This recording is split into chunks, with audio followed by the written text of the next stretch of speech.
You are now listening to the Minority Trailblazer podcast. Let the story begin.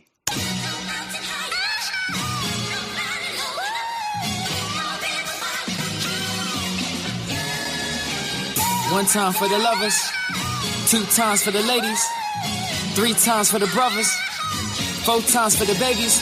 Do you love her? Do you love her? Do you love her? Do you love her? Do you love her? Do you love her? Do you love her? Do you love her? Do you love her? Do you love her? Do you love her? Do you love her? Do you love her? Do you love her? One time for the lovers, two times for the ladies, three times for the brothers, four times for the babies. Do you love her? Do you love her? Do you love her? Do you love her? Do you love her? Do you love her? Do you love her? Do you love her? Do you love her? Do you love her? Do you love her? Do you love her? Do you love her? Do you love her? Do you love her? Do you love her? Brown skin, love her brown skin, love her brown. Brown skin, love her brown skin, love her brown. She my brown skin, love her brown skin, love her brown. She my brown skin, love her brown skin. Hold me down. Welcome to the Minority Trailblazer podcast, and I'm your host, Greg, the Culture Change Agent. On this show, you interview young, successful minorities in a variety of fields to educate, empower, and inspire our current and future generation of leaders. And as I always say, it's season 4. Episode 4, I got my brother on the line, and I tell you, this podcast is going to be phenomenal for those that have startup business, those that are bootstrapping stuff, and those that are in need of financial advice that's going to take you to the next level. Because the guy got on his phone, he's working for some phenomenal, huge corporations, and now he has his own software solutions to help you take your finances to the next level. I'm talking about systems, principles, practices, one-on-one advice. Yeah, I'm excited, man. He's going to add a lot of value. So make sure you stay tuned to the end of the show and also during the middle, because there is a special discount for Minority Trailblazer podcast listeners. So if you are inspired by the show, you want to reach out, make sure you check the web on the YouTube, send me a message, send him a message, and we will make sure you get your 15% discount and a consultation for the low. Man, before I get into the episode, I want to do a couple housekeeping things. First.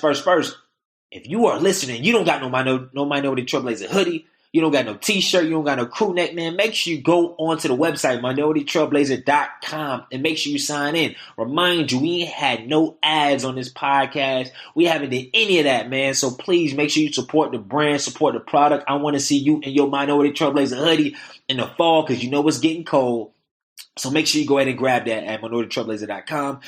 Oh, September 24th, that's my birthday. I turned 28. So make sure, hey, you want my address, want to send me some stuff? I got you. But also, too, I will be releasing the first round of speakers for the Minority Trailblazer Conference 2018. When I tell you it's going to be big conference. So make sure you grab your early bird tickets, because the price will rise and all that stuff. The website updates, everything else you can find at www.mtbconf.com. And I'm telling you, this is going to be one conference for the ages. I can't wait to release the speakers and update you on a lot of great things, man. But I'm telling you, if you missed the tour, you're going to be there for the conference. Side note, I will be in Oakland, California. I will be in Dallas and Austin, Texas, as well as Boston, September 30th. I'm going to go ahead and say it. September 30th, Minority Trailblazer Live Harvard Edition. We will be in Boston. Free tickets, live and direct. We got some powerful guests and speakers lined up, so make sure you attend. And last but certainly least, we segue into this podcast, man, because this guest, he's going to have so much value. I can't wait to get him on, man. Great story, real chill guy. I want to talk about authenticity, right? Real quick, man. My brother. I love him to death. Last 2 days, he's been driving me crazy. He's in my house. I have a microphone. He doesn't have a microphone. Don't tell me why he works at McDonald's, has his own car, getting a check, and hasn't invested in a $100 microphone. That's neither here nor there. But he's been in my house 2 days, producing music, making songs. And yesterday, he said before he went to school, like, G Hill, listen to this song I got. I was like, all right, I'll check you out. So I listened. I ain't gonna lie. In some context, my brother is a senior in high school. He's a rapper. I was like, these songs are okay. Like, just listen to my little brother curse and talk about women and drugs and all this stuff. But outside of that, the song was okay. But the biggest thing I heard was that, yo, you sound like a lot of other guys. And as I talked to him, I didn't want to tell him like that because, I'm trying to work on how I say stuff to my siblings. I said, yo, little bro, I love the flow. It's growing, right? But my biggest thing is, as you grow in this space, man, try to rap from your optics. Let's be real. Your title is Trap Wave. You ain't been in nobody's trap. I know you do. You lived in a 2-story household your whole life. You got a car and you got a license in high school, like you're good, bro. You go to a private school at that, the tuition costs more than my whole A&T tuition. But side note, he got a sponsorship for that, but that's neither here nor there. I said, so I get what you're talking about, and the content is so flowy. But if you want longevity in this game, I would suggest you wrap your optics. Wrap your optics of being at a private school, but you don't come from that background. You don't come from money. Primarily white school where there's drugs, alcohol is epidemic, and it gets pushed up. It's such a great school and whatnot, and the stuff that you have to deal with as far as working with people that come from different backgrounds. I mean, I went to his school, everybody and their mama talking about 300 Benzes, Lexuses, Jeeps, big boy trucks. I'm like, good God, these are students, 16, 17-year-olds, pulling up on cats.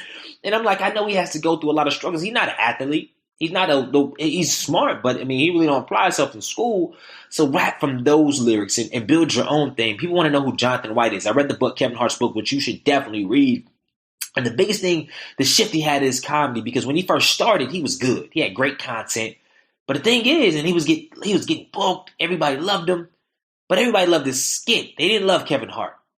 And when he comes to selling movies, selling tickets and whatnot, he wasn't selling out shows where he headlined just by his own self because he didn't really add anything to his content. He had a manager that told him after he had a set and Kevin Hart thought he killed. Like everybody was laughing, everybody was crying and cracking up in laughter. And he said, yo, that sucked. And Kevin Hart was like, what you mean that sucked? He was like, yo, that sucked because you didn't say anything that was individual about your life, about what you got going on. And if you read a little bit in this book, Kevin Hart had a lot going on with his wife, his girlfriend, a lot of stuff, but he never talked about it. And as he grew and took off in his career, as you listen to a lot of Kevin Hart now and watch his videos, I mean, a lot of the context comes from his everyday life. That's how it made Kevin Hart. That's why Kevin Hart has fans, and he's not just another black comedian. And I tell this to say, as I get into the show, a lot of you that are listening, a lot of you that listen to my podcast every week, that eat these personal development books, that take these courses and all that good stuff, I want you to focus on, as you continue to grow in whatever space you're on, and finding your authentic self. Finding what differentiates you. Make it come to reality. This podcast, I don't say I want to do an hour podcast. I want to do a 30-minute podcast. I say I want to do a podcast that I feel right about, and I'm going to put it out, and now it's become my thing. Authenticity has become my thing. That's what I do. That's why I get paid. That's what I get booked to do. As a speaker, as a podcast, as a writer, that is it. That is my niche. And I realize that, and there's so many people like the Oprahs and all these trailblazers of the world, they get paid by being themselves. Not try to be anything else. And of course, you might start off as a blueprint somebody else, but as you begin, as you work on your week, look at your job, look at your parenting style, look at your business, and ask yourself: is this really you, or is this what society or Harvard Business Review told you to do, or what your parents told you to do, or what your grandparents did to your students? Like in every aspect of your life, ask yourself, is this originally set up for you to win? Not society's version of you, not the version you think you are, who you really are, set to win. And let that lead. So I want to jump into this podcast and make sure at the end of the podcast, there's going to be a link or a promo code for everybody that listens, because this brother I have on the line, I'm talking about West Point grad, Darden School of Business, which is one of the top schools in the country, grad, Goldman Sachs alum, who bootstrapped his company and started off with and was able to raise over $750,000 worth of funds to get his company off the ground. Custom software, coaching to get your finances in check for everybody. And we got promo codes at the end. We got consultations and everything else, man. So I can't wait to get into the show. So read this intro. So he is the CEO of My Financial Answers, a personal financial coaching company that helps people make sense of their financial lives. The company combines compassionate expertise with a unique technology platform to provide people the financial guidance they need when they need it the most. From student loans and everyday budgeting to retirement decisions and health savings, no personal financial question is out of bounds. He started his career in financial services at Goldman Sachs as a wealth manager to ultra high net worth client. I'm talking about 10 mil plus. He left the Wall Street firm to build a successful boutique financial planning firm where he realized two things. First, most families in America do not have access to affordable, high quality, and holistic financial guidance that they need. And two, employers have a unique opportunity and great incentive to help these same people move their personal finances forward. So as we begin this podcast, man, we're going to get deep into what you can do to turn your financial future around, and also how he created this product, this service, this industry in itself. Not the industry, but the service to really make great financial decisions affordable for everybody. He graduated from the U.S. Military Academy at West Point and earned his MBA at the University of Virginia's Darden School of Business. He and his wife, Leslie, are the proud parents of 3 children and reside near Philadelphia, man. So without further ado, I would like to introduce CEO of My Financial Answers, my brother, my personal finance guru, Benjamin Pitts, to the Minority Trailblazer Podcast. Welcome to the show. Hey, Greg. Thanks for having me. Thanks for that nice introduction. I'm excited to be here with you. No doubt. Do they call you Ben or Benjamin? Ben is fine. All right, cool. Man, so as we always do, we start the show off with a quote and a story about how our guests use this quote in their everyday life. So, Ben, take us away. Yeah. No, actually, I love looking at quotes. I actually always am fascinated by how people use quotes to kick off blogs and landing pages and things like that. And I actually came across a quote recently. I think that it sort of sums up the way I look at life. It's not something I've necessarily lived by from a quote perspective, but now that I see it, I relate with it. And it's actually from Tony Robbins. I'm not a Tony Robbins fan. I've actually never listened to any of his stuff, but I certainly know who he is. And his quote is, the only limit to your impact is your imagination and your commitment, period. And, I just think it's so true for any entrepreneur. Imagination is sort of what creates, the desire to go out and create something from nothing. But it really is the commitment that allows an entrepreneur to see it through. The commitment to plan, to try something new, to ask questions of people that have done it before, to execute, to fail, and then pick it up and try it again. And really just to do. Greg, I look at what you've done. I've kind of been a listener of yours for quite a while. I don't listen to every single show, but I try to listen on drives. And between what you've done and watching your business grow, and also the entrepreneurs that come on and speak with you, I think this is kind of what ties all of the entrepreneurs together. Having an imagination and a commitment to see those ideas through and actually get it done. So I love that quote. Yeah, I love that quote as well, man. So I want to start the show off a little different because after reading your bio and doing a little research on you, I know we're going to dig deep and we're going to give a lot of information to our audience, but I want to level it out real quick so the audience don't get too lost and get too unachievable, because for an audience that aren't familiar with the financial world and just business, like Goldman Sachs is one of, if not one of the most powerful financial corporations in the world. Darden School of Business is one of the top school of businesses in the world. West Point is not something you just bump around and get into. I mean, Coach K went there, right? He did, yep. Yeah, Coach K. I mean, so many other prolific, not only in sports and business, but generals in the army and in the world have attended these academies. So, I want to start off with a failure. I usually wait to the middle of the shows and end the show, but I want to just start clean, start fresh. And I want to start off with a failure before you went on your entrepreneurship journey. So if you can just share with our audience, and I know, please don't get caught on the failure part, because a lot of the people don't really believe in the failure word, but, share with the audience, man, like something that's pivotal that challenged you early in your career that allowed you today to be as vibrant and as forthcoming as you are.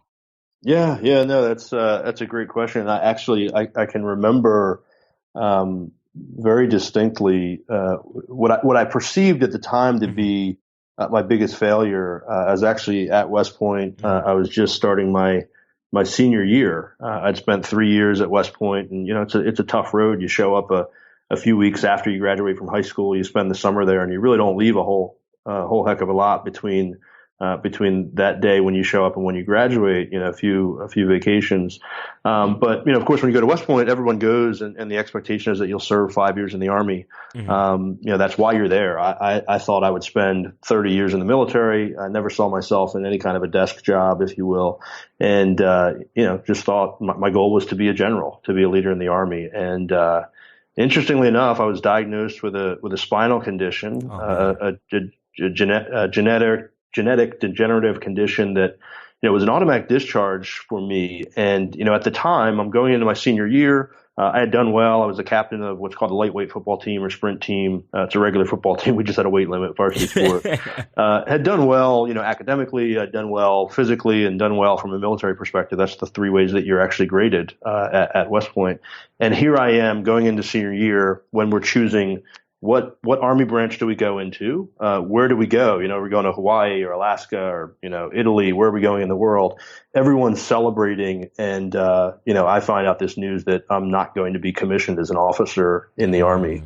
And at the time it was, kind of devastating. I look back and, I probably at certain points over the next few years, actually, I wouldn't say I was clinically depressed, but had this underlying feeling of just, failure. And, I kind of look back at it now, it was no fault of my own, but it was that first feeling that I had a goal. I wanted to achieve something and, kind of, I guess fell flat on my face. And ultimately though, I look back at that, it was my first experience being forced into the position of being a classic entrepreneur, having a problem and having to figure that out. And for me, at West Point, there's no career services. There's no one there helping you to figure out what job you're going to do because, of course, there are 1,000 people in our class and 995 of them are going to the Army. There's no like.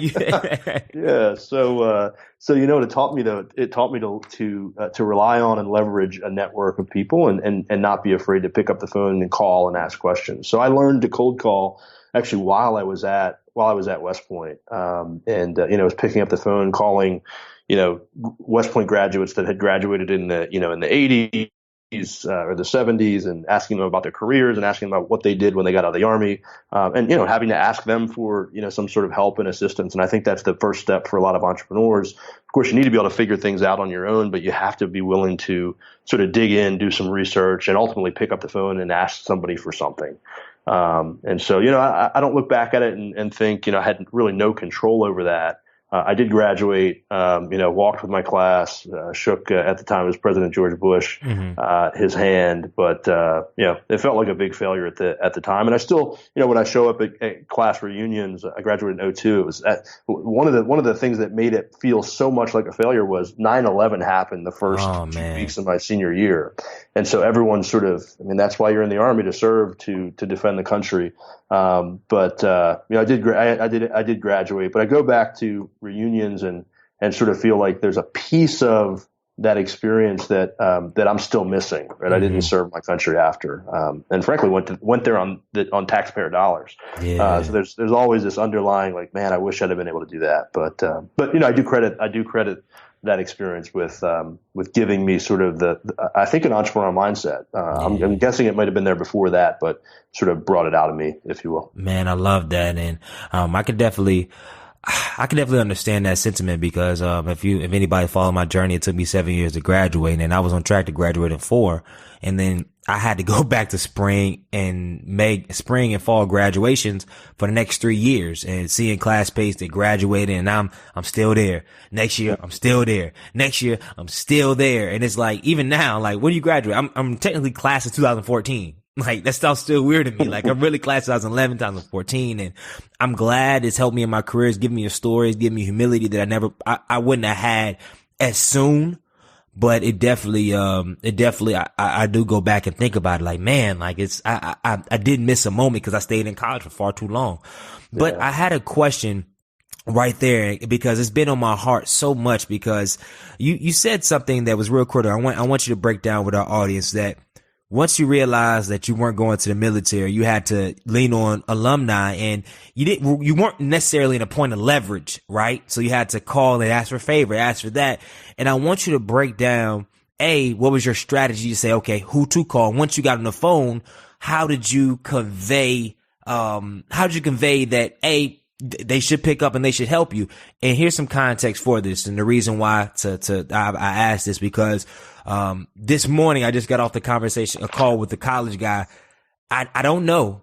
And I respect the young guy, but I don't know. He called and said, hey man, how you doing? Man, I'm looking to get into the tech field and I know you do something. I saw a post online about the tech field and, I wanted to see if you can connect me with somebody. I said, dang, bro. Like I said, and then he asked, like, what do you do? I said, you called me, right? And this is on me. I accepted a call early in the morning. He said, what do you do? And then he wanted a connection. And then and now on LinkedIn, on Facebook, on Twitter, because, you know, I get a lot of visibility because of the podcast and the speaking. So many people come out like, yo, I want advice to speak. I want advice to podcast. I want advice to do all that. And some people, they do the right things. Like your email was phenomenal. Like people contact and they respect it. Some people just immediately, what can I get? What can I get? What can I get? So can you please give some advice to my college student, my entrepreneurs, not even my entrepreneurs, my people in their career right now that want to reach out and get advice, get this guidance or want something, how to successfully and how to do it? Yeah, no, that's actually, I think that is what I learned at such a young age and partially through failing at it. I mean, I think the fundamental thing that you need to do when you're asking anyone for anything, whether it's career advice or whether it's for, you know, help getting in to some company for a job, or whether it's a connection to someone's common contact that you see on LinkedIn, or even sales, right? When you're trying to sell something to someone, whether it's a product or a service, I think the fundamental thing that needs to be done is to put yourself in the shoes of the person that you're reaching out to, and legitimately ask, what's in it for them? What can I do for them? How can I help them? Because people are inherently selfish, right? And, you know, ultimately, and you kind of have to be, particularly when you're in a position as a receiver of that call, when you're in a position of power, people are asking you for a lot of different things. And, you know, so you have to be able to, you just have to be able to get their attention. And so I think it's critical to do your research, number one, like understand who they are, what they're after, what motivates them, what makes them money, what gets them from, you know, how do they promote their products, really what makes them successful. And if you do that research, you know, number one, understand what Greg does before you call him. You can then answer the question, what's in it for him and what do I have to offer? And I don't think that offer, what you have to offer, has to be anything grand, right? It usually is not. But I think the offer has to be something that says, okay, this person gets me. They understand the world I'm living in. There may be some immediate benefit, or there may be like, hey, if this guy's successful, he might come back on my podcast. If this guy's successful, you know, he may make me look good. And so it doesn't have to be any immediate or monetary value. There just needs to be something in it that makes it interesting to the receiver of that call. So it's understanding what's in it for them, and you have to obviously do your research in order to understand that. And then number two, I think you just have to be able to warm it up. I mean, I think, you know, for me, I was lucky that the West Point network back then and always has been very strong. And so there's a natural affinity between me and some other West Point grad. And, you know, by the way, the disadvantage I have was every single one of those people I called had served in the Army and I did not. So there was a little bit of a disconnect there, but I did have that commonality. They served at West Point, that, you know, we lived in the same barracks. You know, we studied the same courses. We had all the same pain and successes along the way. And so I think it's kind of hard to reach out to people cold if you have absolutely nothing in common. And so I think when you're reaching out for assistance, you have to make sure that you have some commonality. It doesn't always have to be the school that you went to. It could be a former employer. It could be something about your background, right? Like, hey, Greg, I had the same struggle, you know, going through school as you did. You know, some commonality to warm up the discussion. You know, I just think it's emails, whether it's an email or a call, it just needs to be thoughtful. And being thoughtful means doing my research, what's in it for them, if they spend a half hour with me or 20 minutes with me. And then just make sure you warm it up by sort of knowing what's common between the two of you. Man. Hopefully that makes sense. No, that makes a lot of sense. And, like, what did you, cause I also want to, one more question on that, because some people may be thinking, okay, because you mentioned force when you first started, did you have any, like, what were some of the first mistakes you made and how did you adjust with them? Because I know we're going to talk later in this podcast about pivoting, but early on, I know your first couple calls, were they rough? Like, how'd they go and what did it eventually lead to? Yeah, I mean, I think I tend to be a little bit verbose. We'll probably hear that on this podcast. So I can go on for a while. And my writing style is actually the same. And I tend to like the cold email. I think you can express yourself a lot better through written word rather than, you know, calling someone for the first time. And so I think I tended to be a little bit long-winded in emails. You know, and I think, you know, failing to really identify what's in it for what's in it for that person. And there are times when you just don't know, right? Yeah. You can be honest about that. It's like, look, Greg, I don't know what I can do for you, but I would love to be able to help you at some point. And I think there's some good faith there. Mm-hmm. But I think generally speaking, probably being too long-winded. The other thing is people are busy, and so they might not respond to your first email. One thing I learned over time was being professionally persistent. Actually more recently, I was calling on another company who could be a partner with us.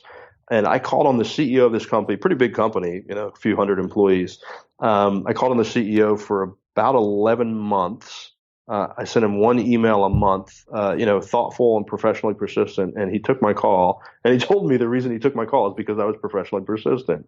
And so I think giving up too soon, just because somebody doesn't respond to your first email, that doesn't mean they're not interested. It may just mean that they saw your email when they were running into a meeting and just missed it. So I love that. It's a big one. I think two things to add on that is taking the ego out of it. Cause once your ego's out of it, then you're not like, oh man, they ain't responding a week for real, man. Like, who do they think they are? But cause that's immediately what we do. We be like, oh man, they switched up, or Ben, what you mean, dog? Like you ain't hit me back. But it's like, hold up. You don't know what's going on. The guy his family member may have died. You never know. And honestly, when you're not at the point of leverage too, it's not like he see your name. He just, I gotta hit him back immediately. Like it's just, but once you take your ego out of the thing, and then I love what you said about finding that common ground, because once you do research, right? I'm talking about deep research. You looking at old past YouTube videos, old blogs. It don't have to take too long. You can just really, if you want to get to me, you just go to a old YouTube video and you say, hey man, I remember episode 65. You made that comment. You ain't have to listen to the whole episode. You say that one thing and again, I'm like, oh man, that's what's up, man. What you mean? What do you need? So. But if that's what you connect on, you better go back and listen to that podcast so you understand the context when you actually meet face to face. But no, I agree with you. And your point about not taking it personally, there's no doubt there are going to be people you reach out to that they just don't have that kind of personality. Mm-hmm. And so, you can email them 25 times. They're not going to respond like you would love. I mean, I'd love to get a quick no rather than email them 25 times, but there are going to be people that just don't respond. And so you can't rely on one person, right? And again, that's whether you're looking for a job or whether you're looking for, capital for investment in your company, or whether you're looking for sales. It's all about knowing sort of how much volume you need to do in order to connect with the people that are going to be good connections, because some people just aren't going to be, people, companies, partners, whatever. They're just not going to be helpful for whatever reason or another, whether it's interest or whether it's fit or whether it's just bad timing. Yeah, I love that. And I love, as we kind of begin to transition, I love the way that you enunciated. You called for 11 months because I was listening to, or I watched the documentary on Defiant Ones of Jimmy Iovine and Dr. Dre. And, it was a story where this is when Jimmy Iovine was already successful. He already produced, some tracks with a couple of the Beatles and, some major groups. And he saw an act, the 9 Inch Nails act. And he called the person or the manager of 9 Inch Nails for a whole year, every single day. Jimmy Iovine, this wasn't when he was on the come up. This was already when he had like platinum tracks and already had a good career and a name, for a whole year just to buy a contract, get somebody off the label. So sometimes it takes that kind of commitment. So so hopefully that can check a lot of entrepreneurs' egos at the door when somebody already successful has to make that type of commitment to buy something. Yeah. It's not to get anything, to buy, to buy something from someone. So, it's crazy. But as we transition, I want you to talk to, because I'm excited, because I always want to be a fly on the wall I know you can't share too much on the culture and why West Point is so revered, right? But before we get to that, I answer to question one. Can you share us a little bit about your upbringing and how you even got to West Point? Because that's not naturally where people want to go. Want to go, but end up going. No. So I grew up in southern New Jersey, which is just across the river from Philadelphia, in New Jersey. And it's actually why New Jersey is called the Garden State. It's a fairly rural area. It's where my dad grew up, and it's sort of farms, and obviously you're not too far from Philadelphia. You kind of sit right between Philadelphia, New York City, and Washington D.C. So you're not far from the cities. But I grew up one of 5. I've got an identical twin brother. And he and I were, extremely active. We were athletes, 3 sport athletes in high school. And to be honest with you, all I remember about, thinking about careers when I was in high school, I think I mentioned this already. I just knew I never wanted to work at a desk. I remember my brother and I would always say that, when we grew up, we wanted to, we kind of saw ourselves as construction company owners. We wanted to be able to drive around in a truck, look at a house that are building, and then, drive around, go to the other site, and never go back to kind of sit in some office. So we always saw ourselves in some active sort of role. And I was fortunate, though, to go to a high school in southern New Jersey that my dad went to, my grandmother went to. Not a very diverse high school, but in a community in New Jersey. New Jersey is known for having pretty good schools, and this school, small school, I think my class was 180 people. Three of us actually went to West Point together, and I actually learned about West Point from my high school football coach. I think he knew that my parents didn't have any money. He knew I was a pretty good student, and I was also well-rounded. As an athlete, had served on student government roles, things like that. And he just encouraged me to apply. And the school just happened to have a long history of sending kids to the service academies, not just West Point, but the Naval Academy, Air Force. And I went and visited when I was a junior with a guy that was a senior. I drove up with him and his family. He had already applied and gotten accepted. And I remember I got out of the car and I saw these young guys and gals walking around in uniform. And I just immediately knew that's where I wanted to go. Honestly, my family didn't have any history in the military. Again, I knew my parents didn't have any money, so I had to figure out how do I get a scholarship. And interestingly, my twin brother started the application process. He decided he didn't want to go. I sort of picked up and my memory serves me that I completed the application. But obviously, I must have started with a new application, and got accepted, and the rest is history. So there were 7 of us at West Point at the same time from my high school, which is pretty crazy for a school. Because admission is like, what is the admission rate for West Point? I don't know what it is, but it's probably similar to any Ivy League school. Yeah, I'm guessing 1 in 10 that apply.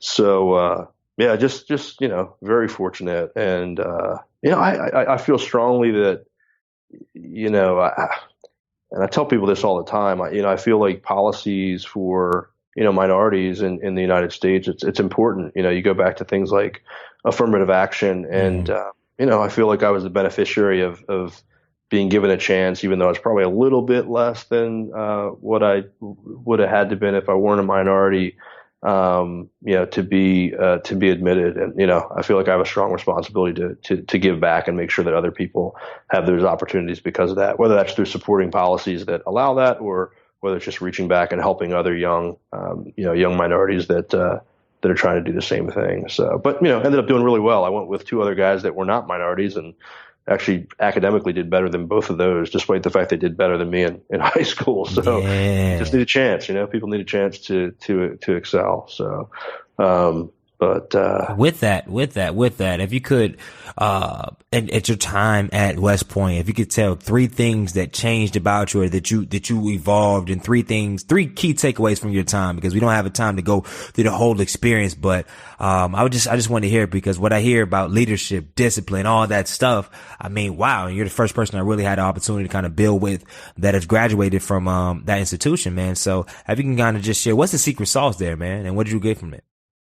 Yeah, I think the secret sauce of the institution in general is just the notion of character. People of character, and I think most people that go come from backgrounds where that's probably something that's been a part of your DNA. Otherwise, you probably wouldn't want to serve.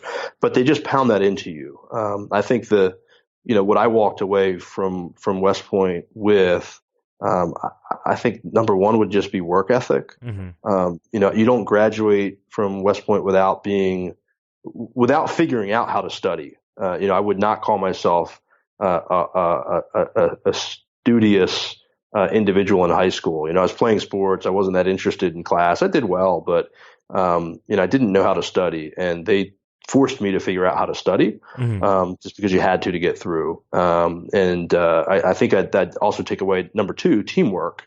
They have a saying at West Point. They say, and they tell you this right from the beginning: cooperate and graduate. the only way that you're going to graduate from West Point is to actually work together with your peers, whether that be studying in study groups, helping, people helping you helping other people with different classes, whether that be, just waking up on time to get to morning formation and make it to breakfast so you don't get in trouble, whether it be, getting projects done. It was all about teamwork. And so I took that away, figuring out how to relate to other people that don't share the same background as you. Mm-hmm. My roommates, my first roommates, one was from Arkansas. I'm from New Jersey. We didn't have much in common whatsoever, but we figured out how to work together, and is still a good friend today. And another one, actually also from New Jersey, but completely different background.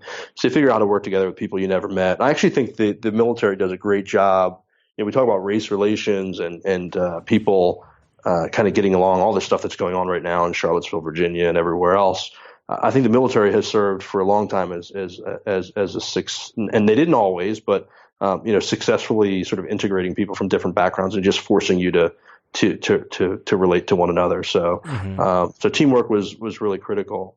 And then obviously leadership, and I think what you learn about at West Point, with regards to leadership, it's always lead by example. And, the one thing you would hear all the time is you don't ask other people to do things that you wouldn't or couldn't do yourself. Mm-hmm. And so when I fast forward to now, building a startup, building companies where, I don't have any authority, right? Like I don't wear bars on my shirt. I'm not a colonel. I don't have any authority. I can only influence people and lead people to the extent they can look at me and see, A, Ben has done that. B, Ben is willing to do it if I don't do it. And C, Ben can actually train me to do that and give me the confidence to do it on my own. Mm-hmm. And so I think leadership is just, that's what the place is known for. I'm a beneficiary of it. And frankly, it's the best decision I ever made in my life was to go to West Point. So I encourage anyone out there that has kids thinking about college to take a look, even if you don't have a background in the military. It's an incredible place. It's an incredible institution. So love that, man. What was the most challenging part there? Academics were, really tough. No doubt about it. I think probably tougher than most other colleges, only because there's, you don't get any flexibility. You're forced to take, lots of math and science, and, it's very heavy STEM. But I don't think that was the hardest part. I think the hardest part was just you had to be well-rounded. So you had to be able to get through the academics. You had to be able to get through chemistry and physics and calculus and, all the hardest, thermodynamics. You had to be able to get through all the academics while also having to play a sport. So if you didn't play a varsity sport, you had to play, intramural sport. I played lightweight football, like I said before. Mm-hmm. And then you also had military requirements. You had to be up. You had to shine your shoes. You had to, you had to look right. You had to look presentable. It's just, there was always something you were responsible for. And we didn't have a whole lot of time to just sit around. And so it was just a lot. They threw a lot at us. And so I think when you go to West Point, you finish up, I don't ever feel like I'm in an environment where I can't keep up or figure things out, because I've been in that environment of, just being stressed and constantly having pressure, and you no longer really feel that pressure. And frankly, you sort of thrive in that. You're looking for, to kind of always be, a little bit overloaded, because you figure out how to manage your time, and manage what most people would be stressed under. That doesn't mean there's no stress. There obviously is, but you learn how to cope with that and live with it. So what are some strategies that you use now? Because that's great. Because I can only imagine having to be responsible not only for just, because it ain't like in other schools where you just, as long as you wake up and get to class and you good, you can have you can have flip flops, you can be looking all sorts of ways. But and this is specific for our audience, how do you now balance your time and to stay organized and whatnot? Like, what's your go-to strategy on how to deal with the responsibilities of a startup, all these things? And you have a wife and 3 kids too. So it's not like it's just you, man. So I know that's kind of skipping over a lot of stuff, but how do you do that? Yeah, no, I'll tell you, Greg, I am probably more challenged now, than I have ever been, whether it's the wife and 3 kids or whether it's, I'm involved in running 2 businesses. And this having a startup, technology business that also is a service, and you're trying to figure out what's your best path to market, and you've got lots of options, and focus becomes incredibly important. And I can't say that I've always gotten it right. And in fact, I think really in the last 6 months or so, I've just had to force myself to figure out, how do I focus on the right things, particularly within the business. Mm-hmm. How do I focus on the right things? And I can talk a little bit about that. But you had said, what's a strategy that I use? I actually I had 3 or 4 entrepreneurs tell me about a book called Traction by Gino Wickman. I'm not sure if you've ever heard of it or never heard of it, man. I'm writing it down now. Yeah, it's a great book, and they actually the book is about a system called the Entrepreneurial Operating System, EOS. And there's a consulting business around it. I mean, guys are making a lot of money helping businesses implement this system, but you essentially you put your entire business on 2 pages. Forget about this long business plan, forget about this long drawn out strategy. What do I need to accomplish? What do I want to accomplish in the next 10 years? And then kind of breaking that, backing that all the way up to, what do I need to accomplish in the next year? And then what do I need to accomplish in the next 90 days in order to get to the next step? I had a boss one time that called, similar to, he would call it, you just have to Swiss cheese the problem, take little little holes in the piece of cheese. And the book is incredibly insightful in trying to break your business into manageable chunks. And, I have to force myself. I mean, it really comes down to, how do you simplify everything that you're doing? Stop overthinking, stop trying to do too much, stop trying to be too many things to too many people, and simplify and focus on what are the core things that you need to do. And when I first set up, I took this, I actually forget what it's called, but it's essentially a 2-page business plan. I actually, in front of me, I could share it with you. Okay. But I remember when I filled this out, and, when you're able to focus, and all the things that you're doing that don't matter just kind of fall away from you. It just, you all of the stress that you had is you realize you were trying to do so many things that just didn't matter. You just kind of let those things go. Like, who are the people I need to sell my product to? What are the actual changes I need to make to my product today in the next 90 days to win? I don't need to think about my roadmap for my technology 12 months from now. Who cares? What do I need today? So anyway, it's all about simplification and focus, and not overthinking. Overthinking. I love that. And that book is Traction by Gino Wickman. Wickman, Wickman. Cool. That link will be in the show notes. So that'll be a good read for any entrepreneur. So. Yep. And so after West Point, did you immediately go to Goldman? Did you go to business school? Like, what was after that? No, I honestly didn't know much about what I wanted to do. So I spoke with a lot of grads. I ended up going to work for a small manufacturing firm in sort of an operator role, managing a team of 14 or 15 guys on a plant floor. And did that for about 6 months, and realized all I did all day was look at the clock because I couldn't wait to leave. I'm not a plant floor operational kind of guy. I enjoyed the leadership, but just wasn't, just such a slow pace. I was kind of took manufacturing is for a very specific type of person that wasn't me.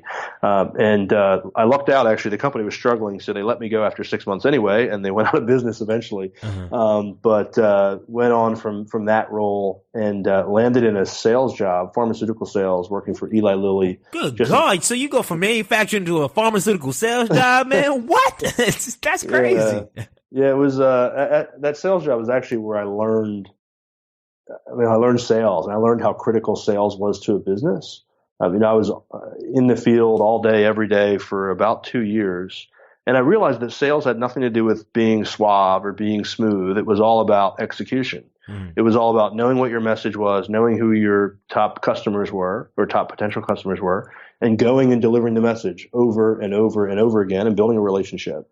And, performed really well. And, again, realized I didn't want to be in sales full time, but sales was a great skill, and decided to move on. They were actually downsizing the division I was in and had the opportunity to take a severance package. And so I did that.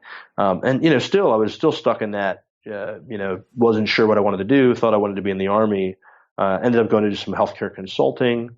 Again, every job I've had at this point, this is my third job in, call it 4 years or 3 years, I think. Mm-hmm. A West Point grad who had a small healthcare consulting business hired me to be, healthcare consultant. We were doing healthcare IT projects in Philadelphia. Did that for a little while, and then ultimately was asked by another West Point grad. I was playing golf with him one day, and he said, "Hey, Ben, you ought to apply for this job." It was at the time it was called Harrah's Entertainment, which was acquired by Caesars, the gaming company. And I went and took a job as director of customer service for one of their properties in Atlantic City, which is not far from where I grew up. And so did that for 2 years. It was sort of an internal consulting role where I interacted with the head of hotel, head of security, head of the gaming operations like slots and table games, and was really it was all about process and culture.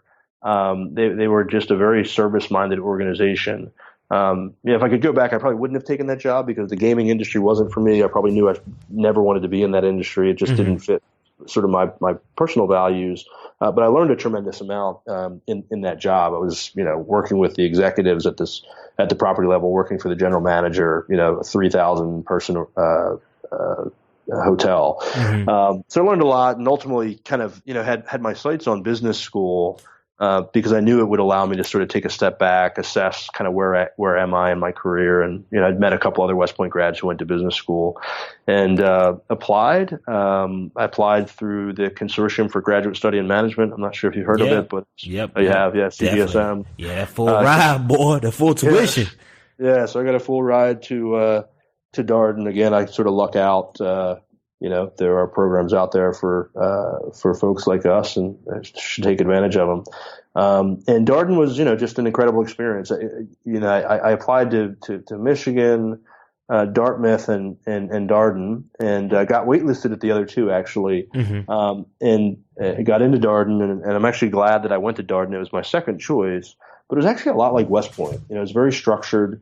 A lot of people sort of look at Darden as being a little bit military. Actually, it's the culture there is you go to business school and you work hard. It's not a whole lot of fun and games, and it fit my personality. In school, I operated well with structure around me, and so I liked Darden from that perspective. But still didn't really know what I wanted to do, and I remember when. I just remember going to the Goldman Sachs presentation, and it was on investment banking and wealth management. And I just met some guys in wealth management, and I was like, man, that's sales. I've done that before, and always enjoyed the financial world, but didn't want to be an investment banker. I didn't want to put in 18-hour days and live in New York and not really enjoy my life. Wealth management made a lot of sense. I figured I'd meet a lot of people that were successful, and I could see what careers they had, and ended up going there for an internship. I went back full time and spent about 3 years at Goldman Sachs, and tremendous experience working with a lot of really, really smart people. But that's sort of my career path before becoming an entrepreneur. I actually met my business partner now at Goldman Sachs, and sort of the rest is history. He left a little bit before I did, and we had complementary skill sets, so I left to join him. So man, that's great. And there's a couple of things as far as that as we go into as we really start to break down kind of what you do today and your multiple businesses. Before we get there, I would be remiss not to ask at least one question about Darden and Goldman, and for as far as business school, outside of, would you say that you learn more from the actual going to classes, or more so from the networking experience in business school? Oh man, I have to be careful. I don't think there are Darden people that are listening to this. Yeah. Actually, the associate, be careful. Like, when I made a vlog about YouTube about getting denied from business school, one of the admins from Darden reached out, say, if you want to apply, whatever. So, no, Darden was an awesome experience. I'll tell you, and I don't think anybody there would disagree with this. There's no doubt that sort of the network that you create there, the people that you meet, are in my mind, the most valuable part of the experience. Learning by interacting with them, having the connection when you leave. Everyone that goes there is smart, and everyone that goes there is, already, had some accomplishments in life. You're just not in class. You don't focus that much time on a particular topic to learn so much that you could look back at that learning and that be the key to to success after business school. Mm-hmm. That being said, I distinctly remember some of the cases that we did at Darden. In particular, like sort of the leadership and ethics cases. I don't think I remember a single accounting case, yeah. But I remember a lot of cases. But hands down, I just actually went to a wedding in Charlottesville a few weeks ago. And reconnected with 15 or so of my classmates, and sort of similar to West Point reunion. You see people and you feel like you just saw them last week. And Darden was a key, absolute key to me starting my second business. 3 of my co-founders of 5 of us that I brought in were all also Darden grads. So wow, that's also why I say that. Yeah, that's great. That's great. And then last question before we get into the fun, the juicy part at Goldman Sachs, and there's that's like one of the pentamounts. I just created a word. I just created a pentamount. Podcast, man. You create whatever you want. Yeah. It's one of like the big dogs and of all the big dogs, man. So if we had to boil it down to one word to describe that whole experience and what you got out of it, what would it be, and why did you choose that word? The word is definitely intense. Goldman is an intense place that hires intense people, and intense in lots of different ways. Everyone you interact with, not 100%, but most people are intensely type A. Most people are intensely smart. Most people are intensely driven. It's just intense. And I remember actually during the internship, it was a little bit overwhelming. How intense people are. And I think, a lot of that is Wall Street, right? Wall Street is just intense. Like that's just, it's that culture. But I feel like Goldman in a lot of ways is sort of at the pinnacle of that intensity. I think it's intense, intensely focused. It's that kind of place. I learned a ton from that intensity. I think it's partially that intensity that allowed me to leave it. I think, and again, whether it's Wall Street in general or Goldman, those places sort of require an intensity about sort of your career and your commitment to those organizations that, frankly, I just wasn't willing to give. I was there for 3 years. I had my oldest daughter, Faith, in March of 2012. And it was in April of 2012, a month later, that I put in my 2 weeks notice. And I knew that I wanted to go be an entrepreneur, but my timetable sped up by I think about 6 months, just because I wasn't. My daughter was waking up at when I was gone for work, and I was getting home and she was back in bed, and I didn't have that same level of intensity from my career that I was willing to give up my flexibility to raise my firstborn. So, but yeah, again, wouldn't be where I am today if I didn't have Goldman. One of my co-founders in the business, one of our investors in the business, and a lot of what I learned along the way about being an entrepreneur and how to go about getting started came directly from Goldman Sachs. Love that. So, it was all worth it. It was all worth it. And I know, not to belabor the point, but one thing I've noticed in majority of all your connections and all the things you have done is that it revolves around community. Your West Point community led to the Darden community, led to the Goldman community, and now these people serve as co-founders, probably have helped with different stuff in your business and whatnot. But I want to have a question, because it seems that, and it's not by luck or chance, that you've always been in some good environments. I want to see, and you can pass on this question if you want, for the person out there that maybe is not growing up in the best, for the adults out there that's not in the best environment now. They're listening to this podcast like, man, it sounds dope, but shoot, I don't got the smartest people, that some may say in the room with me. I'm not in that environment, that culture. How can I change what I'm doing? How can I do that? Like, what would you tell that person? Yeah, no, it's a great question. And, ultimately, Greg, I don't know that a West Point community is all that different from, a Howard community or a Rowan University community or, a Penn State community. And I don't know the Darden community would be that different from other MBA communities. I don't know that Goldman Sachs would be that different from, some other employer, right? Sure, there's a brand name there, but there are people that have gone to whatever your educational institution is that are successful that you would connect with that you can start a business with and be successful with. And so I don't think I'd take away from what I've done and say that you need to be at these places that are sort of recognized in order to do what I've done. And frankly, I think in a lot of ways you're more likely to be successful as an entrepreneur by having less opportunity of being at like those kind of branded places. Because, when you go to Darden, I can go, people can go work at McKinsey or Goldman Sachs or all these places. And frankly, most of my classmates that went to Darden are not entrepreneurs. They're working for big consulting firms and big investment banks. And so it was sort of my decision to to take from those places and, be a part of them when I was there, but sort of be willing to sort of leave that behind, because being an entrepreneur has nothing to do with any of that. Sure, it helped me build a relationship, but I didn't learn anything. I don't think there's much at Darden or Goldman or anywhere else that could prepare me to be an entrepreneur, because you know what I use as an entrepreneur?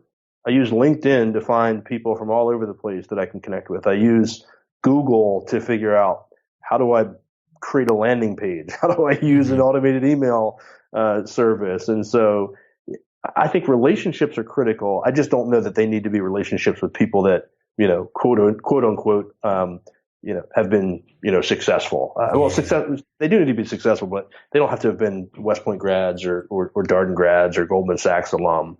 So I think you're right. I think it is about community. You just need to make the most of the community that you're a part of. I've been fortunate that my community, does lend itself to it's got a lot of people that are successful, but ultimately it's been a handful of the people from each of those communities that I've been able to, build deep relationships with that have led to sort of down the path that I've gone down. So, my twin brother is actually a good example. We're identical. We're exact in every way, except I'm more laid back. He's annoying and talks a lot more.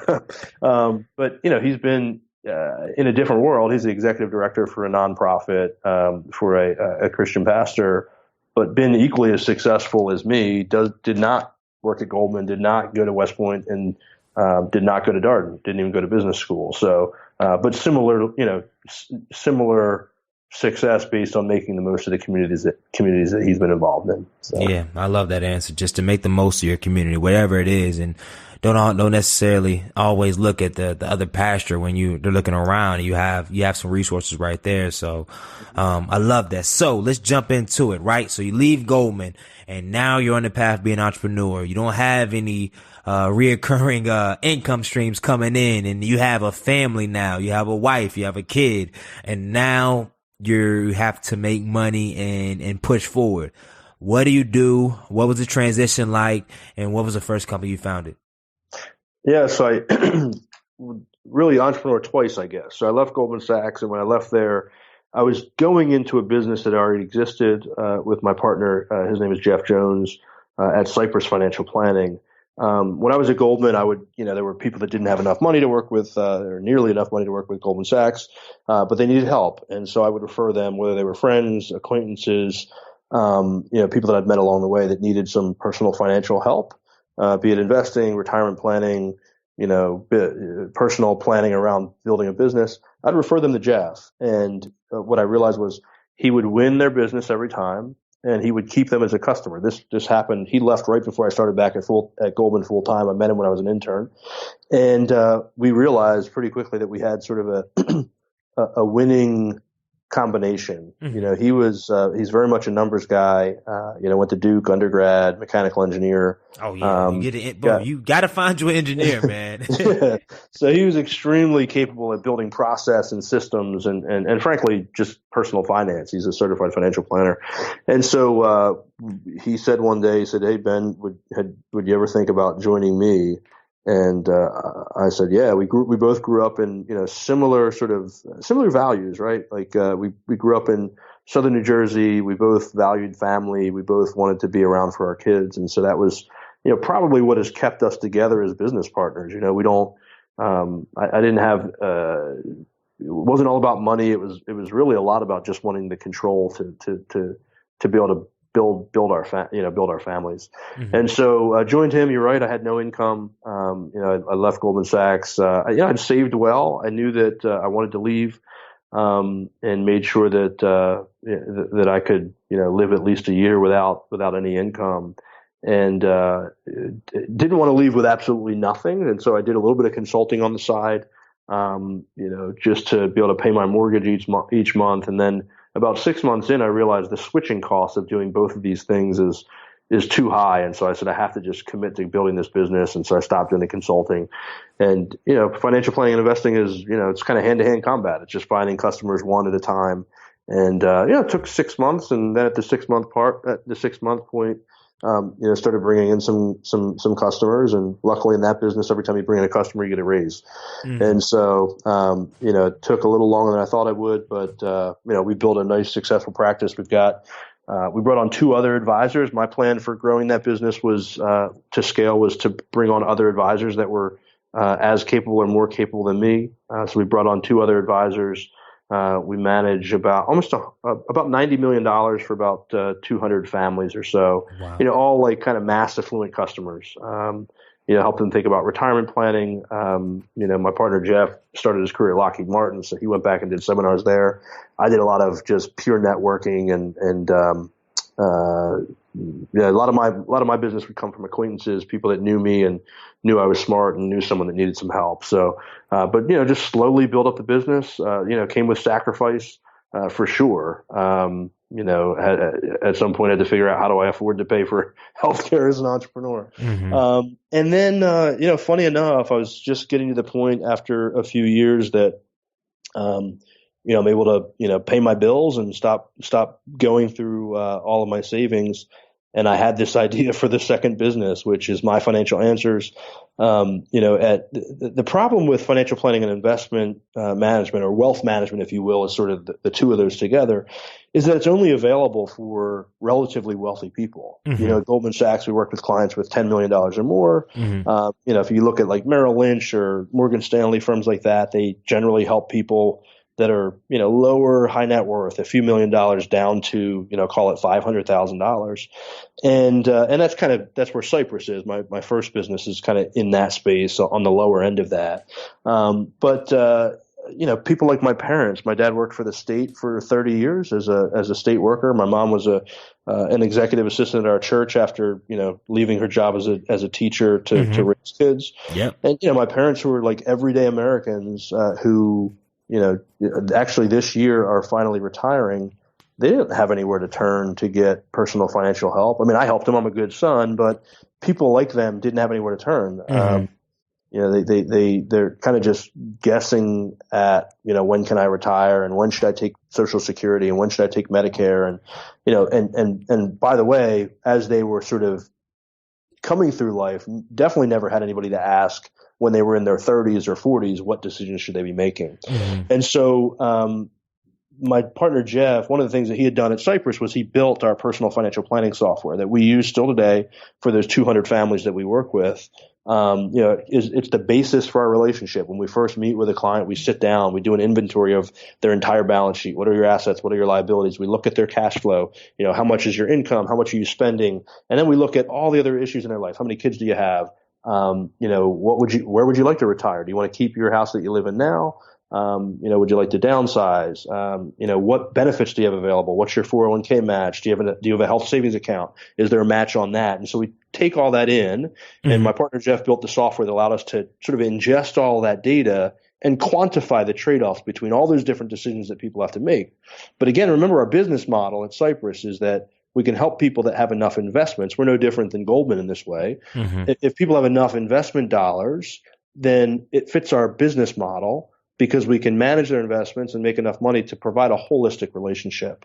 But when somebody doesn't have any investment dollars, when you don't have, in Cypress's case, we go down to, $150,000 or so, But if you don't have that, it's difficult for us to use that business model to serve one, if not impossible, right? We can only take so many clients. And so, interestingly enough, though, Jeff had built this software, and I looked at it and I said, man, why can't we use this same process, this same system, create a web-based product that allows us to sort of shift some of the heavy lifting to the consumer, so that we can serve that consumer more efficiently and more cost effectively. And so I had the idea that we could spin that software out, and start a new company. And, so we did it. I spent a year sort of moonlighting, if you will, building one business, thinking about the other, and finally pulled together a group of 5 people that sort of had both the skill sets, as well as the capital to begin building that company. And, that was almost 3 years ago now. Or actually last month it was 3 years ago. Wow. So it's kind of like the same business as Cypress. Instead of being a percentage of your assets, we have a subscription-based service, and so people can hire us. It doesn't matter if you're 35 and you've got a couple of kids and life is starting to get complex, and you want to think about, am I making the right decisions? Or you can be 25 and just want to make sure I'm making the most of the resources I have today. Or you can be 55. Doesn't matter. We've created a subscription-based model to interact with people. It's not TurboTax, right? It's not a do-it-yourself service. Although you are using the technology to provide the information we need, you're also interacting with someone on our team who is a legitimate certified financial planner, who is an expert in helping people make decisions around all of these issues that we're talking about, any personal financial issue you can think about. And so that's what we're building today. I think that's huge, and I want to talk specifically to what that looks like for people that are looking to do that service. But before we get into that, I know that that in our pitch and when we talked beforehand, you raised quite a lot of money to launch the second business. You said $750,000. Yeah, I think it was 720 actually, to be specific, is the amount of capital that we've put into the business. I think 250,000 of that or so was from the 5 co-founders, some more than others.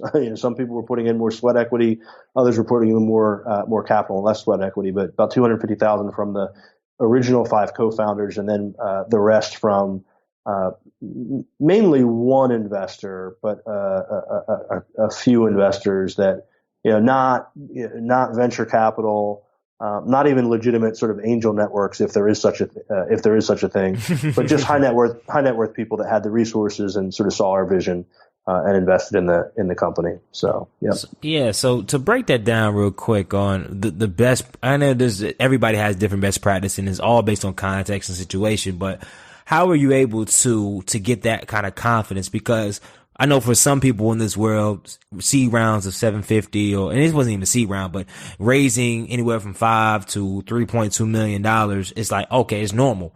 But there is another subside, like it's like kind of like the other was more. Like people like myself and others, we're the other was more. Well, that's not normal. Like, I mean, to be able to raise that amount of money. I mean, there's people outside, even myself, man. If I tried to raise 5,000, I mean, outside with my normal network, I could probably extend myself and get some big funding if I need it.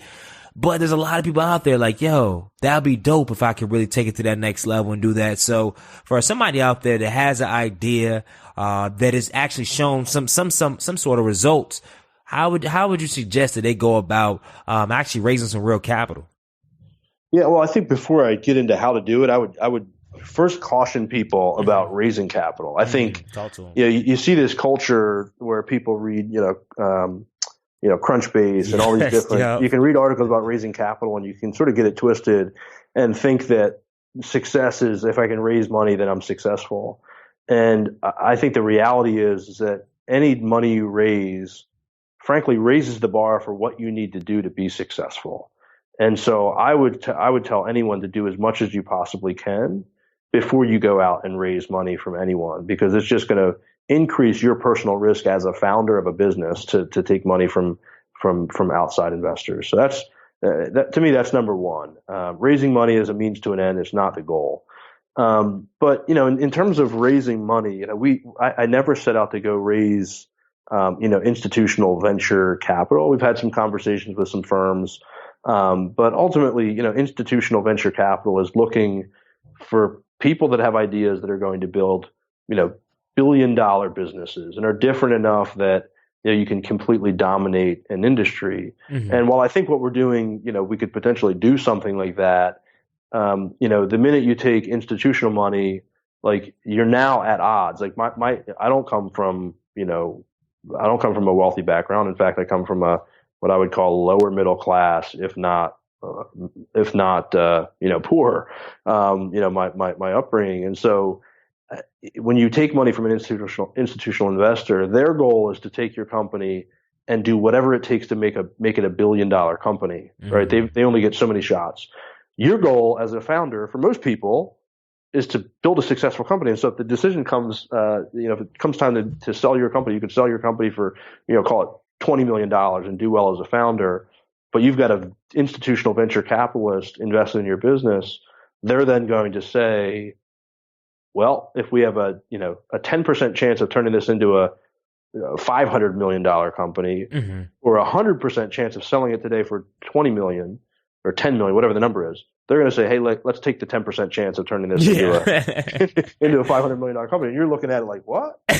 Your interests are out of line. And so we never really looked at that. And there were a few reasons to go into it that I won't go into, but that's a part of it, just the math.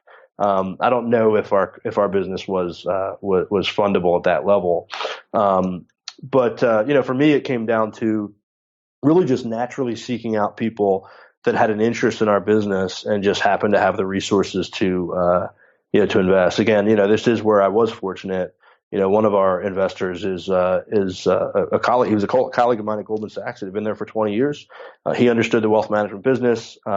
He liked me as an individual. He sort of believed in my vision. I talked to him enough about it that he could see, what was the roadmap for success. And so, he took a risk to invest in the business. And I think that most entrepreneurs, the first dollar that you raise, for a lot of people, it's going to be family and friend money. I didn't have that, right? I didn't have family and friends that had that kind of money.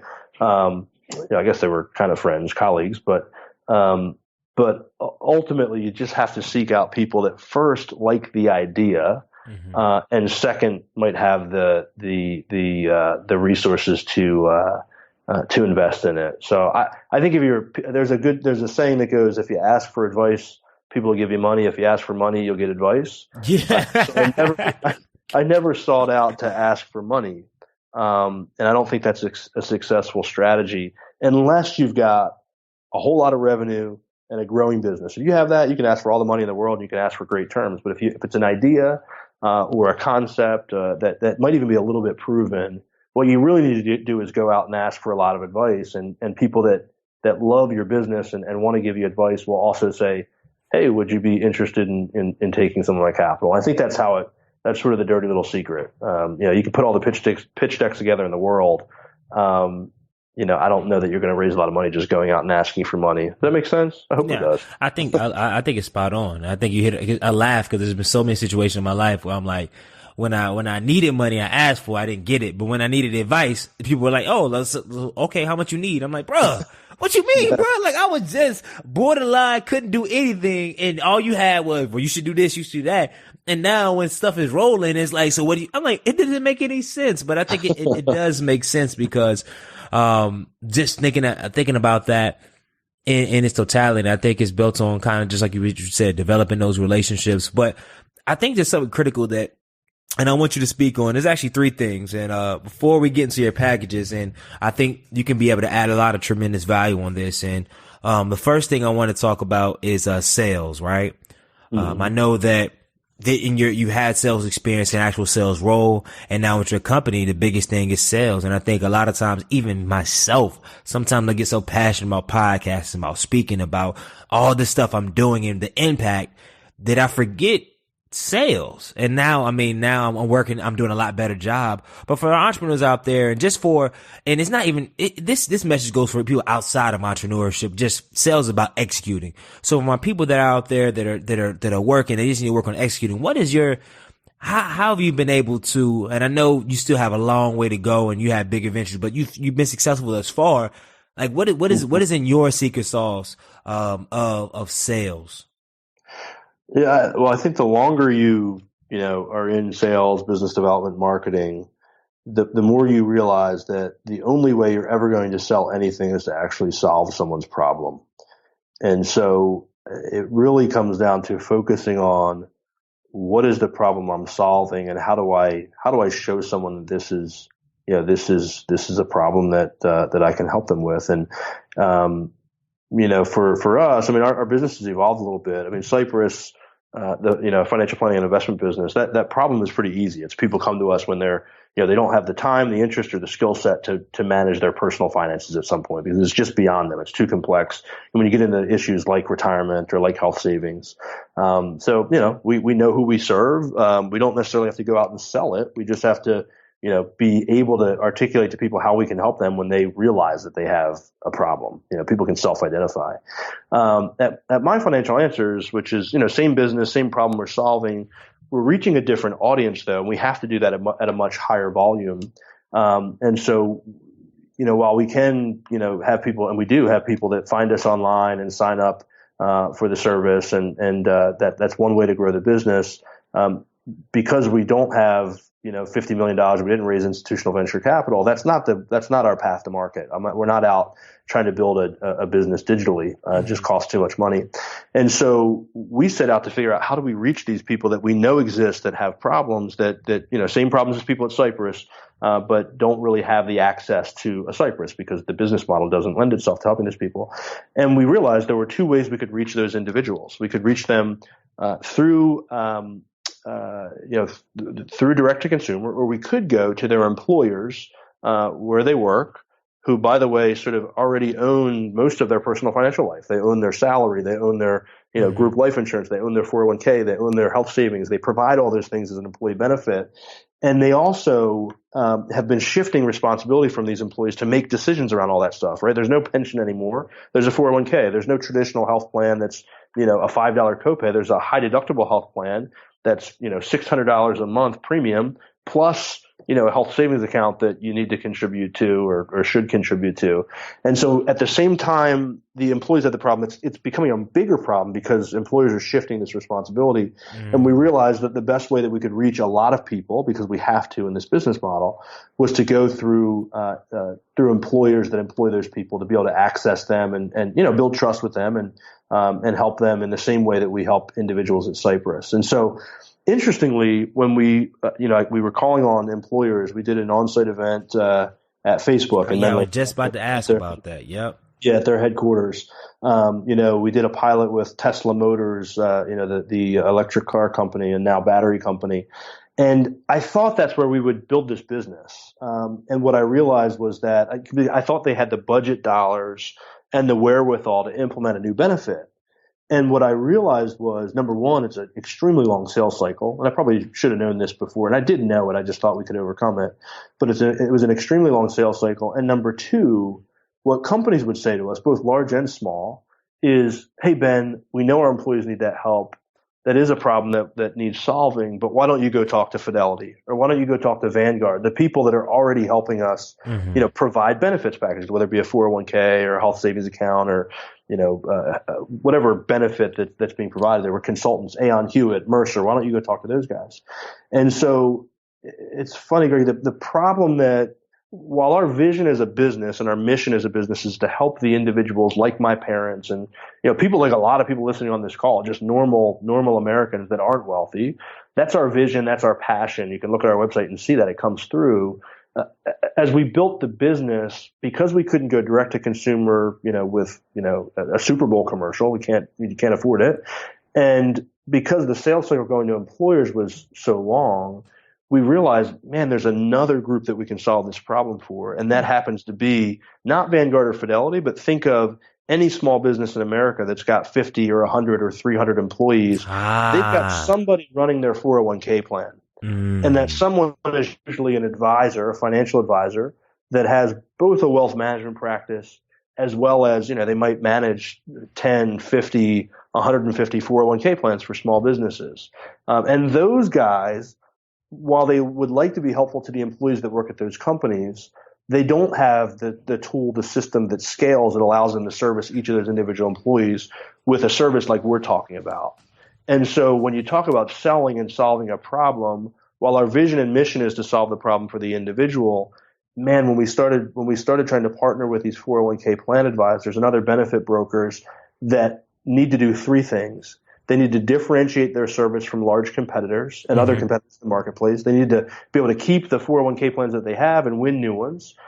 They needed to figure out how do we help these individual participants, these employees at these companies, in a more scalable way, and just provide good service to them. And number three, how do we grow our revenue? Right? They're in a business that the margins are shrinking in the 401k space. It's sort of a complex industry. But all of a sudden, Greg, after a while of trying to sell this to employers directly, I realized, oh my goodness, here's the problem to solve. These guys have an immediate need, and the product is now sort of selling itself. It's very clear to these 401k advisors how we can help them accomplish their mission while also accomplishing our mission. And so again, this is sort of the struggle of being an entrepreneur. Man, if I could, I'd snap my fingers and have a line of 10,000 consumers that are willing to sit down and talk to our team and allow us to do what we've done for so many people at Cypress. But given the revenue model and given the volume that we have to do, we had to figure out how do we do that in a more scalable way, and that was ultimately figuring out how do you solve a problem. That's how you sell. If you can figure out what problem can I solve, or what problem am I solving, your product will sell itself as long as you're able to solve that problem. So that's probably a long-winded answer, but no, I got a lot from it. I think one of the biggest things you're very clear on is it took a while, but you found your ideal customer, and then you stayed in that pocket. And I think that's where a lot of us missed the boat. I can speak personally as a speaker. A lot of times when I first started, I never really thought about it like that, but I thought that Instagram and Twitter followers and all that stuff was some sort of barometer. But then once you got into the industry from really professionals, I mean, I know professional speakers that don't have any social media, some that have 200. The real biggest thing is reaching the right clients. And it's crazy now I know what I know now, and I have a lot of young speakers coming in the game, and they say, "Hey, Greg, how do I increase my account on X, Y, and Z?" I said, dude, you're focusing on the wrong things. Focus on, first of all, who is your market? Your market is high school. High schools? Okay, where the principals at? Where the Durham public schools at? Pitch to them. I was emailing every principal in the country, not realizing that every principal in the country get 1,000 emails. They're not even the decision makers on that. So then I didn't even know who was the decision makers, and there's a lot of stuff I didn't know, and now I operate on a whole different level. But it just kills me that people come in and they just really don't know who their customer is, how to reach them, or how they like to be reached, what their problems are. And it takes a lot of doing. Like you said, if it wasn't for doing that Facebook and Tesla event and talking to those companies, you may have thought of the pivot so soon. But I mean, it's a challenge for anybody out there that's struggling to delve up business, is to make sure that you are doing your best to get inside the shoes. Like you said earlier, get inside the shoes of the customer and then seeing where they're at, what are their needs, and making sure your solution, fits their needs. I think that's good too, right, man. Yeah, I think it's, for us, it's a little bit challenging because at the end of the day, the service and the offering that we have is still for individuals. And so we have to continually provide the service to individuals, add value, so that number one, they say, hey, this is a great service. I like it. We can continue to improve the service offering. And number three, they can refer, their HR director. Hey, I just went to this service. I know they offer, this service to employers. Have you guys ever thought about offering this to, me and all of my colleagues? So, it's, you can't focus on what your mission is and your vision. And ours is all about individuals, not necessarily about the employer itself. But every business is unique. So you just have to focus on what your own unique challenges are. Yeah, man, I love that. And before we get to our last round, the culture change round, I want to ask specifically for those in our audience that range from 22 to 35, and they're looking for financial advice, because many of us we have our employers and whatnot, but we just want more hands-on advice or whatnot. Can you walk us through kind of your offerings and what does it look like? So say what your packages, does it look like? What is the tools like? What can you give us a sneak peek on what is working with a company like yourself? What does it look like? Yeah. So, what people should do, I mean, at the end of the day, personal finance, it's personal. It's extremely unique, and different people have different goals. Excuse me. But at the end of the day, I don't care if you're 25 or 35 or 55. The reality is the most important thing you can do is be intentional about it. And that really means just taking some action. And so most people actually lack any sort of roadmap or full picture of what their personal finances look like. They don't have a really good sense of, kind of where they would be if they continue to make their same decisions a year from now or 2 years from now or 20 years from now. They don't necessarily, if I ask somebody, hey, how much money are you spending each month and how much is left over? Most people don't know that answer to that question. And it's not because they don't want to know that answer. It's because they don't have the tools to answer that question. Personal finance is complex. Are we talking about paying bills? Are we talking about, investing or saving? What I'm talking about is all of those things and having all of that sort of in a single roadmap. The key is to just get started. The reality is that most people don't sort of know where to start. And if I had 10 people ask me where should I start, my answer to all 10 people might be a little bit different, right? It kind of depends on who you are. Do you have student loans? Are you making enough income to pay your bills? Do you have a specific goal that you have in mind? And so what we offer as the first part of our service is actually what we call a rapid review session, which is a free 15 to 30 minute session where we have a phone call with somebody, no preparation required. We ask them a handful of questions about who they are, what they're trying to accomplish, and we point them in the right direction. And so for someone who's 25 years old, the answer might actually be really simple, and there might not be a product or a service that you need from us, right? But it's our opportunity to build a relationship with that person, to point them in the right direction so that, when they do need help, 5 years down the road or 6 years down the road, or they have a family member that needs help, they might think of us and refer them to us.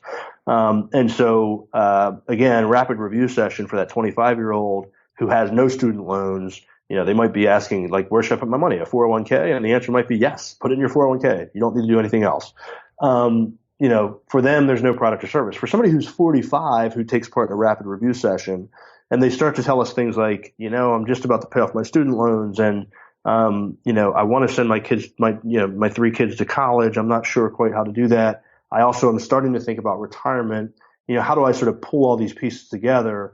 That is someone who is a good candidate for our financial coaching service, and using, we need to use our technology to look at the complexity of that situation and be able to advise them in a way that's robust and give them really sound financial advice, specific actionable recommendations. Put this much in your 401k, put that much in a Roth IRA, make sure you're contributing to your HSA at this amount, and oh, by the way, this is how you might want to invest your 401k. So very, very specific guidance that we can only give if we know as much about that person as we can possibly know. And then, there are people in between, right? There's somebody who just got married, just had their first child. Their life isn't overly complex, but they want to be on the right path. They want to make sure they're making the right decisions. And that's complex enough to use our service. So we offer the rapid review session to sort of, I think you can think of it like a physician. The rapid review session allows us to be a general practitioner, to do a quick diagnosis, to do a quick assessment, and point them in the right direction. And for some of those people, it's, hey, check back later when, if something else happens, and we might be able to help you then. For some people, it's like, hey, you need to see the specialist, and the specialist is the certified financial planner, and here's some paperwork we need you to fill out on your way there, actually our software. And so the packages that we offer, there are, anyone can sign up for a free trial for our software, just for the technology alone. I will tell you that using there are people that are sophisticated that can use our technology to get value and make decisions, and they can purchase, the free trial is for a limited time. They can purchase the software and continue to use it. And we do sell that product for $99 for the year. The other 2 products, though, are software plus either 1 session or 2 sessions per year with a financial coach. And the top subscription today is $649 per year.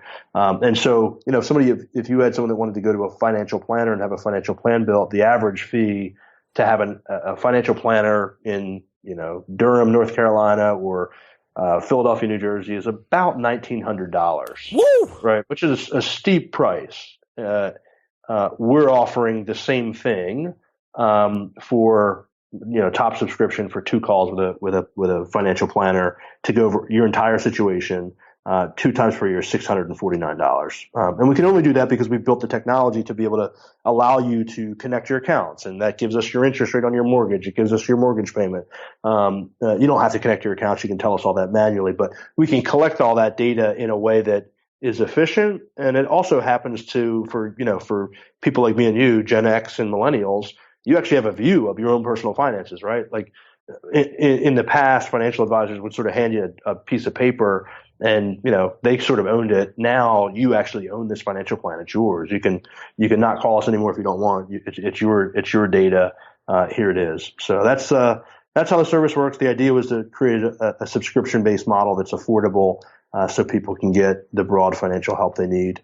We're also moving in the direction of also being able to have a tool that people can actually manage their day-to-day finances. You have to pay your bills. You have to keep track of your credit cards. You have to, sort of manage the day-to-day. Our tool today is not for that. We're actually partnering with a company that does allow sort of the day-to-day, that day-to-day management. And the holy grail is being able to combine those two things. If you can look at all of your personal finances from the decision I make today, this next minute, all the way through the next 30 years, like that's a pretty powerful tool. So that's what we're working on doing now. Man, I love that. I can't wait to see when it really rolls out.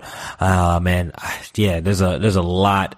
There's a whole nother podcast as far as dedicated towards, what a lot of our culture sees in value. Because you say a number 649, which is really not that much for something that can change your financial life, but some may say, whoa, or even 99 is like for a whole year. What do you mean? And then it's like, just like in speaking, it's crazy. I had one conversation. I didn't pay for this because it was a friend of mine, but as far as what my speaking rates were, one conversation helped quadruple my speaking rates. It really changed my whole year. And if he would have charged me $100, I would have paid it. $500 for an hour, I would have paid it. But if he would have said $500 and, here's my rate for an hour, many people be like, what? Especially somebody like reputable. What do you mean 500? That's not. But that's going to make you 10,000 right in a year. So, but that's neither here nor that's a whole nother podcast as far as kind of help reorient what we see as value. And stuff like that. And that's just so deep. And it has so many soul ties with a lot of different things that we don't have the time, or the energy to discuss at this moment. But yeah. No, it's all about value. I mean, I feel very comfortable that what we're doing, we're providing plenty of value. And I think it's the same with you with speaking. And oftentimes, as the entrepreneur, you wish you could do it for less, but at the end of the day, you have to charge it based on what the value is, and what's the alternative? Like $1,900. So value is the value is strong. So I love that, man. So as we close, we got a rapid fire round. We have 5 rapid fire questions. I need rapid fire answers. You ready to rock? Let's do it. Yep. What's the best piece of advice that you have never received? Best piece of advice I've never received. Actually, be an entrepreneur. Nobody ever told me to do that. And I don't think enough people try it. It's just something that I think a lot of people look at you crazy. I'm sure you have it, Greg. People are like, wow, Greg, why are you doing that? Or at least before, right? Before you were, having massive success. I remember one of my friends asked me one day, so are you making money? It's like, what? Why would I be an entrepreneur? But I think more people need to try it. I really do. Yeah, have you making money? I mean, I wouldn't just leave Goldman Sachs just sit on my laurels and raise a family. But right. Yeah, this was like 2 years after I left Goldman Sachs. So. If you can add one habit and take away one habit, what would they be? If I could add a habit, I would read more, and read more about history. I've never been an avid reader. And oftentimes I wish I were. I do a lot of reading, doing research for my business, but I don't pick up books and read a whole lot just for sort of fun and to relax. Take away. This podcast has been long, and part of that's because I'm verbose. I'd probably cut down on the length of my answers, both in writing as well as in rapid fire sessions like this one. Nah, you better than me. I say, hey, you gotta take me in all the glory. Like I'm like Yeezy in a sense. Like I'm not about to shortcut anything. You gonna get what you gonna get. You just gotta. That's why you just gotta produce on a high level so you can just you can be like that. Like you ain't gonna tell Jay-Z, hey, no, we're gonna have this podcast for an hour. Jay-Z gonna be like, when I stop talking is when we gonna end this thing. So I love the length of your podcast. That's actually one of the, you can get deep. It's actually really a lot more valuable than a 20-minute podcast. It's you tell me. What is your favorite book and why? And I know you just said you want to start adding reading, and now it's like, what's your favorite book? No, today it's Traction. Actually, I mean, this is I do read a lot of business books. Okay, and Traction is the one I mentioned earlier. It's called Traction: Get a Grip on Your Business. And I think probably a lot of people listen to your podcast are entrepreneurs, and I think every single I don't get paid for saying it. I think every single one of them should at least read it to learn how they could simplify their business management. Love that. Last two. What is your biggest fear? My biggest fear is not having an impact. I mean, I make every decision every day to have an impact. And, as entrepreneurs, we thrive on wanting to have that impact, on building something from scratch. And, it's frankly what drives me. I think I would regret it if I didn't try to have that impact. But I think part of my fear is trying to have an impact and not being able to execute the way I wanted to and failing to have the impact. I love that. And a last question before we do our customary culture change question is, if you were the president of the United States, what's the first thing you would do?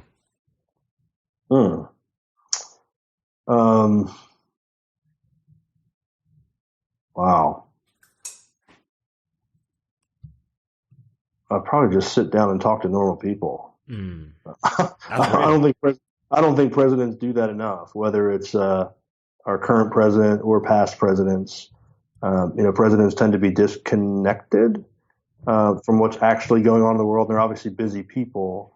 But I think, whether it's the president, politicians in general, this goes back to my philosophy on leadership, which is, to lead by example and don't do things that, you wouldn't expect people that you're leading to do. And I think in a lot of cases, presidents and politicians today are asking American people to do things that they wouldn't personally do. And so I think they might stop that if they actually had deep relationship with, real human beings, real Americans. So that is one of the best answers that I've heard, man. That's real. And then as we close it out, I call myself the culture change agent, and every single person that comes on this podcast is a culture change agent in their own right. If you could change one thing about society, most specifically our African American culture, what would it be and why? Yeah, I mean, I could probably get blasted for this answer. But African American culture in general, I think for a long time, African Americans have been victims of a lot of negative things that have happened. You can look back to slavery and, civil rights or lack thereof. And a lot of that legacy, all of that legacy still impacts young, black and brown kids today. No doubt about it. Ghettos exist, kids are growing up without fathers. All because of, it all goes back to those issues that existed, just cultural, intentional desire to hurt the African American culture in America. And it's terrible. But I think the reality is that I was listening to, actually NPR this morning. The reality is that people today don't really care. And it's not because they don't want to care or they have negative feelings. I'm not talking about minority. I'm talking about, the majority in the country don't really care. And it's not because they're bad people necessarily. Some people are, but most people are not bad people.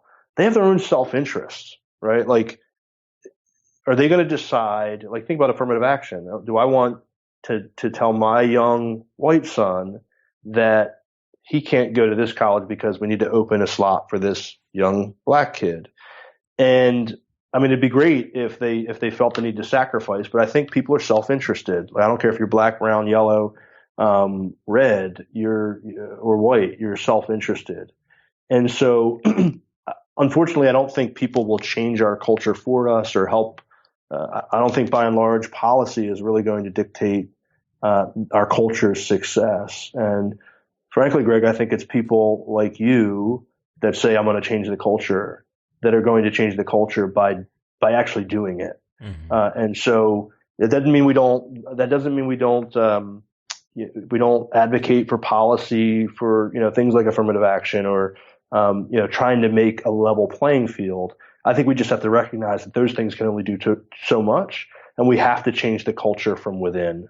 We have to be the father to the fatherless kids in our community. We have to be the business mentor for the young kids that are growing up in college. We have to be the ones that are helping them study. We have to be the ones that change our culture and lift ourselves up, because I don't think anybody else is going to do that for us. And history has shown us. Certainly, there are people from the majority that will do more than others, and God bless them. I mean, that's a big reason that civil rights was able to get through, is because of a lot of folks that were helpful to that cause that weren't black or brown. But I think it's incumbent upon us, people that that have figured out a way to lift ourselves up a little bit and continue to push that forward, and just have a culture of just a do it mentality. We don't need to depend on other people to give us a chance. And I think entrepreneurship it's really the path there, right? Like, politicians aren't going to be able to do it for us. It's like people that are successful in the world that decide to pass that success on by giving opportunity to people that sort of look like them. I mean, look, if you went to Harvard, that's exactly what you did for other kids at Harvard, right? Mm-hmm. So that's what we need to do for our culture. And obviously it'll take time, but I feel like it's a culture of self-dependence, independence, and not in a negative way, but just in hey, this is just reality. Nobody's going to do it for us. I love that, man. So first, before we go, could you share with our audience where we can find your company at and yourself at on social media, and more so the website information, and potentially sign up for stuff, and just to hear more about what you offer? Yeah, I'm personally on LinkedIn and Twitter and Facebook, and I'll share all that stuff with you, Greg, so you can post it. People can find us on our website, which is myfinancialanswers.com. I'll actually share a link with you as well. Okay. To offer a discount to listeners that want to sign up for the service. Of course, anyone listening is welcome to sign up for a rapid review session and just have a chat with one of our planners as well. So I'll provide some links for that. But the website is myfinancialanswers.com. You can always reach us through that. All right, man. So first and foremost, make sure you check that out. Everything will be in the show notes as far as codes, websites, links, and all that information. And on behalf of the Minority Trailblazer audience, and specifically myself, man, thank you for your time, man. I really appreciate it, brother. Yeah, no, congrats to you, Greg. Congrats on all the successful seasons, the podcast tour, the upcoming conference. I have to get one of those hoodies. I'm going to go online and buy one of your hoodies, man. Those look sharp. So, but I appreciate you having me on. Thank you. No doubt.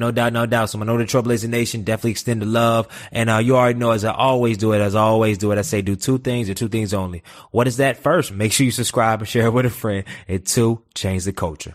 Good night. My bad. I almost forgot. If you enjoyed this show, make sure you go to myfinancialanswers.com and get your free rapid review session. Also, if you would like a discount on a 1-year subscription or one-on-one financial coaching, make sure you send an email to info@myfinancialanswers.com and put in the subject line MTB discount. Or if you don't remember all this, you can talk to me on LinkedIn or Benjamin Pitts, and it'll get you squared away. All right, Minority Trailblazer Nations, have a great week. Make sure you subscribe, leave a review, buy a hoodie, register for the conference, and change the freaking culture again.